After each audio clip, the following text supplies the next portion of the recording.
Mais beaucoup de chrétiens butent sur le verset 8 d'Ecclésiaste. Et je veux m'attarder là-dessus pour quelques instants, car je tiens à vous l'expliquer.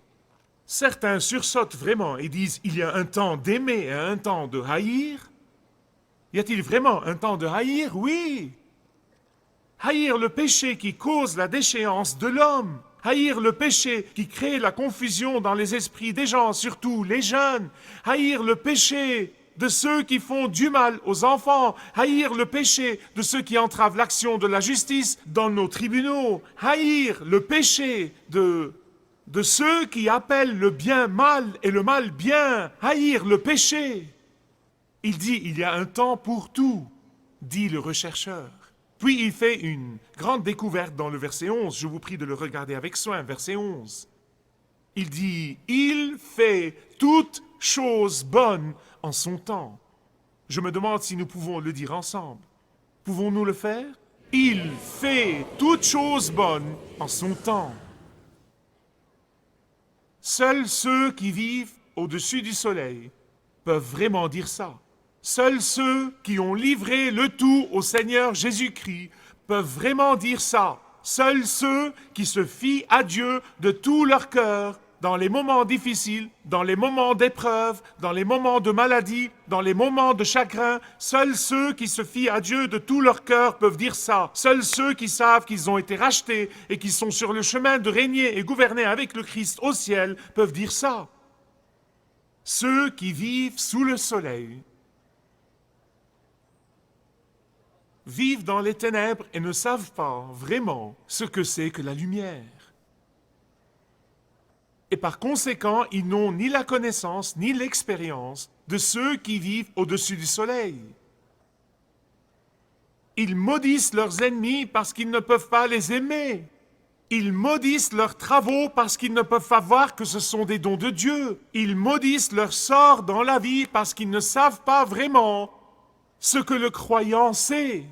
Mais ceux qui vivent au-dessus du soleil savent. Ils savent. Que savent-ils? Écoutez-moi avec soin, s'il vous plaît. Ils savent que Dieu recueille leurs larmes dans son outre au ciel, que Dieu porte dans son cœur tous leurs chagrins qui les feront grandir, que Dieu se sert de toutes les difficultés de la vie pour sa gloire et leur bien, que Dieu se sert de tous les défis auxquels ils font face pour sa gloire et leur bien, que Dieu porte sur lui tous les fardeaux avec eux et pour eux. C'est ce qu'ils savent et c'est pourquoi ils vivent au-dessus du soleil. Ceux qui vivent sous le soleil ne comprendront jamais la puissance de vivre au-dessus du soleil jusqu'à ce qu'ils l'expérimentent de première main. Et tout le monde est appelé à passer de la vie sous le soleil à la vie au-dessus du soleil. Bien-aimés, beaucoup d'entre vous savent ceci. Et comme vous tous, j'ai passé les 60 ans de ma vie entre les vallées profondes et les hautes cimes.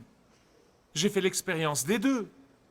J'ai connu la peur à l'état brut et j'ai connu la joie extatique. Quand j'ai eu le chagrin de perdre ma mère à un très jeune âge, j'ai pensé que c'était la fin du monde pour moi. Mais ce ne l'était pas. Dieu s'en servait dans cette grande tapisserie et j'ai été élevé par la force de toutes ses prières pour moi.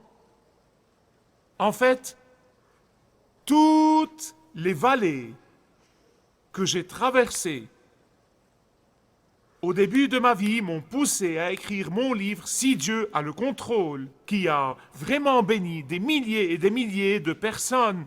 En fait, certains ont décidé de se consacrer au ministère à plein temps après avoir lu ce livre partout dans le monde.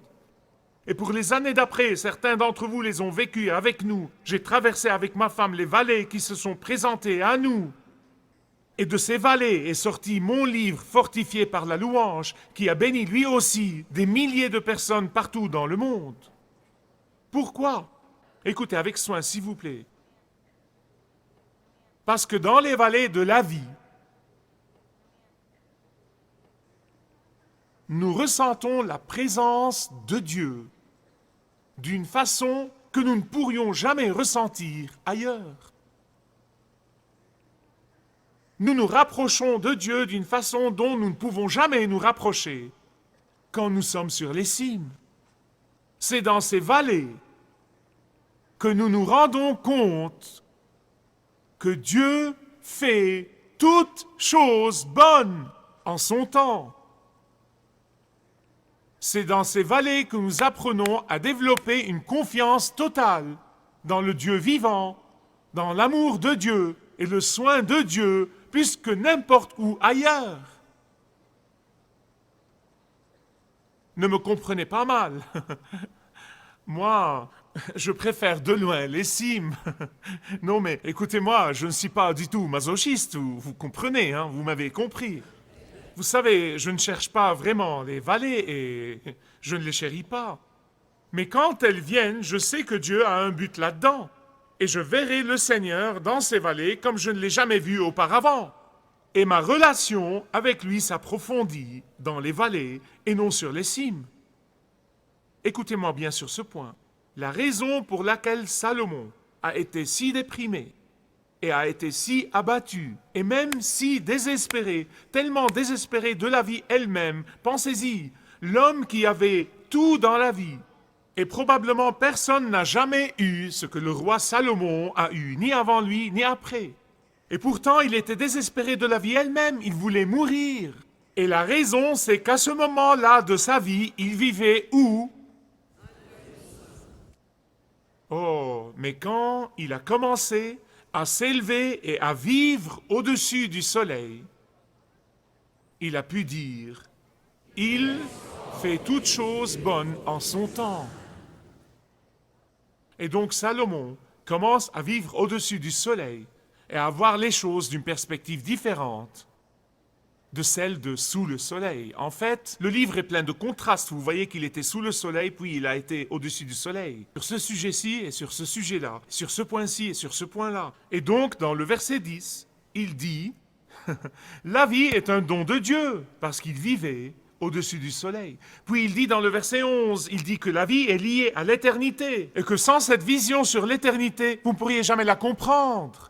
Dans les versets 12 et 13, il dit que Dieu peut donner une vie de joie, même ici et maintenant et au milieu de la souffrance. Vous entendez toujours les gens dire, vous savez, surtout dans les médias, comment est-ce que Dieu a le contrôle? Comment peut-il être un Dieu d'amour? Il y a tellement de mal dans le monde. Je vais en parler davantage dans le prochain message. Mais écoutez, la réponse est vraiment beaucoup plus simple que vous ne le pensez. Écoutez avec soin. Ceux qui posent ce genre de questions vivent où? Une personne qui vit au-dessus du soleil ne pose pas cette question.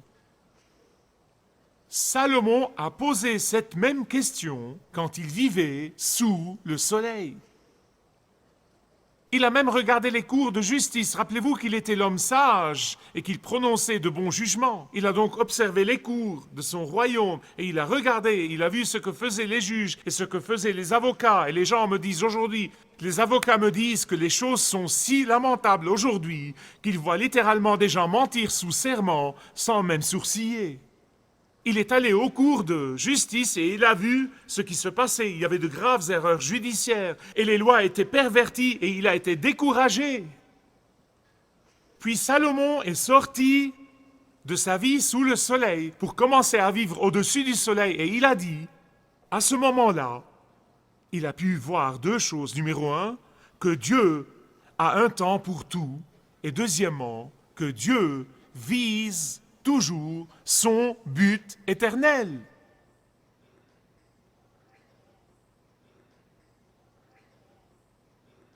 Combien d'entre vous croient que Dieu jugera le monde? Dites Amen. Je ne vais pas vous poser cette question, mais écoutez avec soin. Il y a en fait très peu de gens qui savent que Dieu juge le monde en ce moment.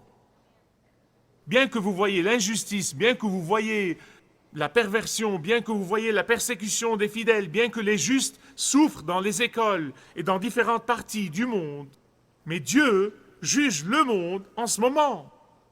Ce n'est pas parce que vous ne voyez pas l'exécution de ce verdict, que ce verdict n'a pas été prononcé des portails du ciel.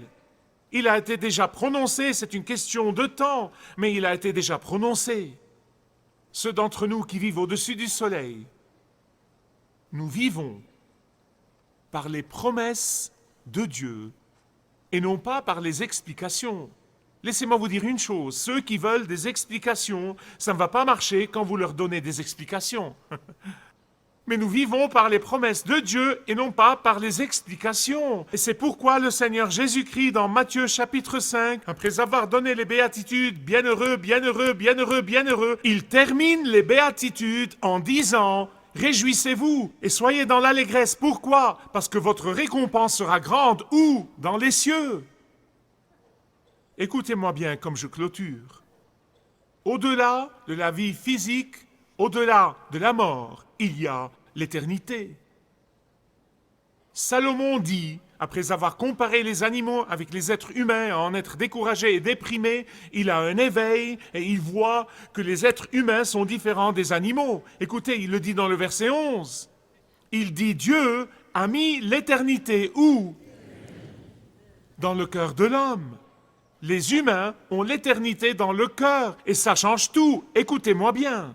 C'est une qualité chez les êtres humains qui ne peut jamais, jamais, jamais, jamais être expliquée par l'évolution. C.S. Lewis a dit ce qui suit, écoutez avec soin. Chaque mot est lourd de sens. Il a dit « Notre Père Céleste nous fournit beaucoup d'auberges tout le long de notre voyage. » Ah, mais notre Père veille à ce que nous ne les prenions pas pour notre maison éternelle. N'est-ce pas génial? Il se peut qu'il y ait quelqu'un ici qui mène une vie sous le soleil et qui commence à sentir que la vie n'a aucun sens, que la vie est vide, que la vie n'a aucun but. Je vous invite aujourd'hui à commencer à vivre au-dessus du soleil. Et voici le test. Si vous rendez l'âme cet après-midi, pouvez-vous être absolument sûr que vous serez au ciel avec Jésus-Christ? Si votre réponse est « je ne suis pas sûr », j'espère bien, ou « j'ai fait de bonnes œuvres dans ma vie, peut-être qu'elles me prendront au ciel », alors la réponse est non. Mais aujourd'hui, vous pouvez réaliser le désir ultime de votre cœur, l'aspiration ultime de votre cœur. Vous pouvez vous fier à la promesse de celui qui a dit « Venez à moi, vous tous qui êtes fatigués, chargés. Venez à moi, vous tous qui êtes fatigués. Venez à moi, et je vous donnerai non seulement le repos mental, non seulement le repos émotionnel, non seulement le repos spirituel, mais je donnerai à votre âme le repos complet et permanent. » Et à ce moment-là, vous serez sûr que quand vous rendrez le dernier soupir, vous verrez Jésus face à face.